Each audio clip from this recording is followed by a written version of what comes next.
Okay, ich habe heute eine richtig geniale Geschichte für euch. Die kommt aus Indien. Ein riesiges, buntes Land in Südasien, wo Gewürze wie Magie riechen und Geschichten so alt sind wie die Berge. Die hier handelt von 6 Männern, einem Elefanten und einem ziemlich lustigen Streit. Und das Beste daran? Sie haben alle recht. Und sie liegen alle falsch zur gleichen Zeit. Also, macht die Augen zu, wenn ihr wollt, und lasst uns eine staubige Straße im alten Indien entlanglaufen, wo gleich was richtig Komisches passieren wird. Es war einmal. In einem Dorf umgeben von Mangobäumen und Reisfeldern, da lebten 6 Freunde. Die kannten sich schon ihr ganzes Leben lang. Sie haben zusammen Witze erzählt, sie haben ihr Essen geteilt, sie haben gelacht, bis ihnen der Bauch wehgetan hat. Aber hier ist die Sache. Alle 6 waren blind. Sie konnten mit ihren Augen nichts sehen, aber Mensch, konnten die mit ihrem Kopf denken. Diese 6 Freunde waren neugierig auf einfach alles. Sie haben Blumen angefasst und daran gerochen und rausgefunden, welche Farbe sie wohl haben müssen. Sie haben Vögeln zugehört und ihre Lieder gelernt. Sie haben die warme Sonne auf ihren Gesichtern gespürt und genau gewusst, welche Tageszeit es war. Aber es gab eine Sache, der sie noch niemals begegnet waren: einem Elefanten.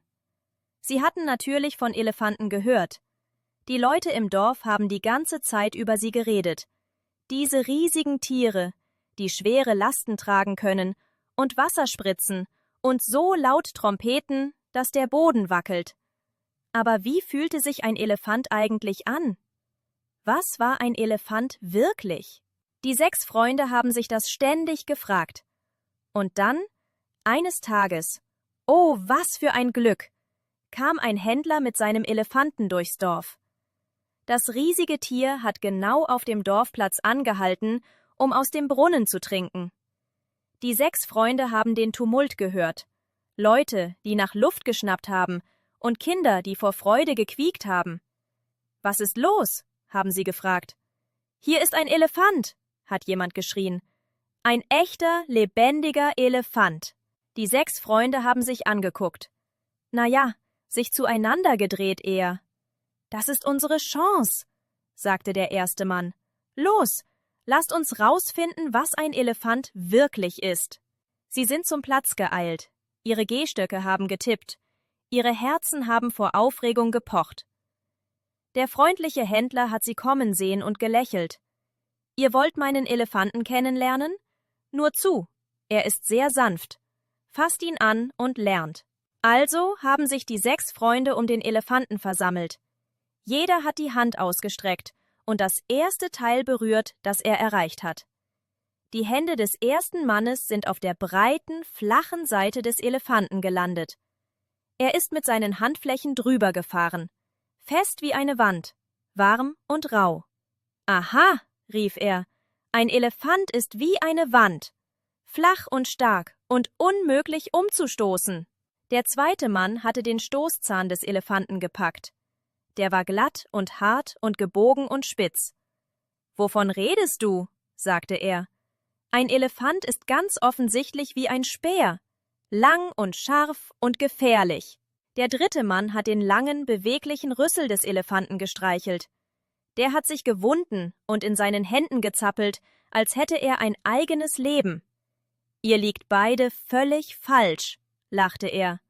»Ein Elefant ist wie eine Schlange, biegsam und stark und bewegt sich ganz von alleine.« Der vierte Mann hatte seine Arme um eins der dicken, stabilen Beine des Elefanten geschlungen.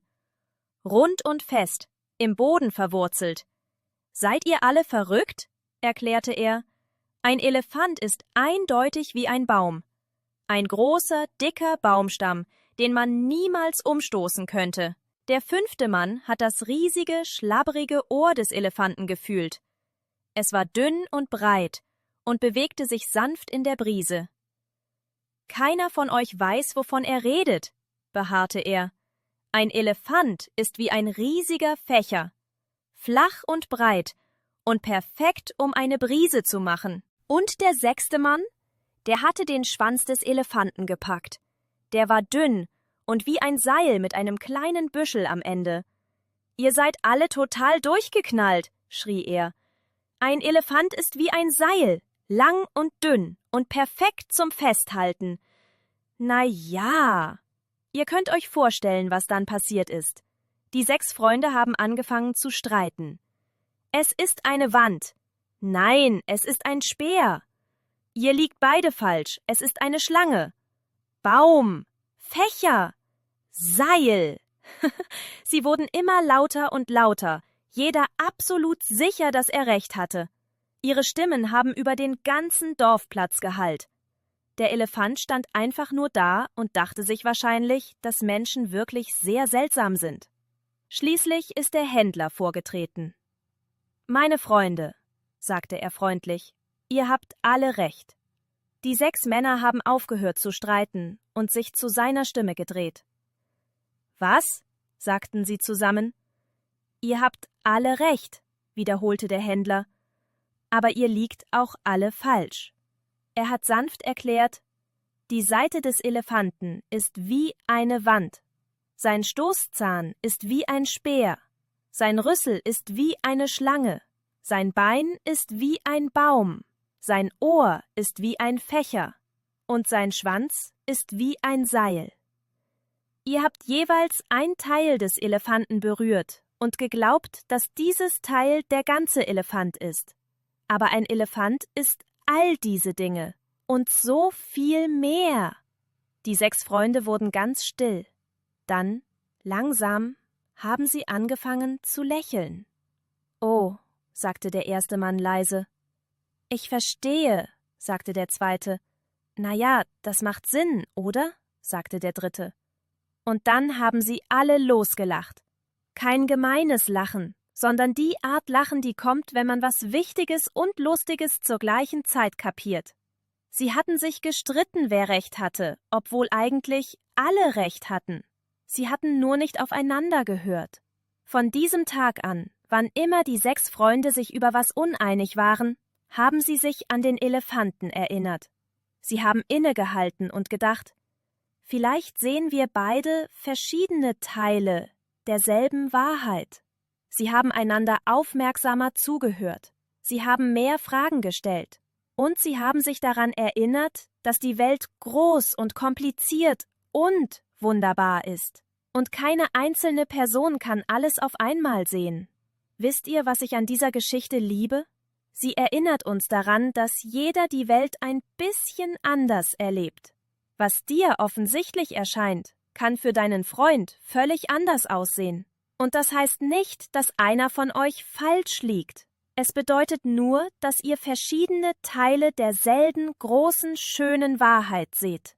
Die Magie passiert, wenn wir teilen, was wir sehen, und zuhören, wenn andere uns erzählen, was sie sehen. So bekommen wir das ganze Bild. So verstehen wir den Elefanten. Habt ihr euch schon mal mit einem Freund über was gestritten und dann gemerkt, dass ihr beide irgendwie recht hattet?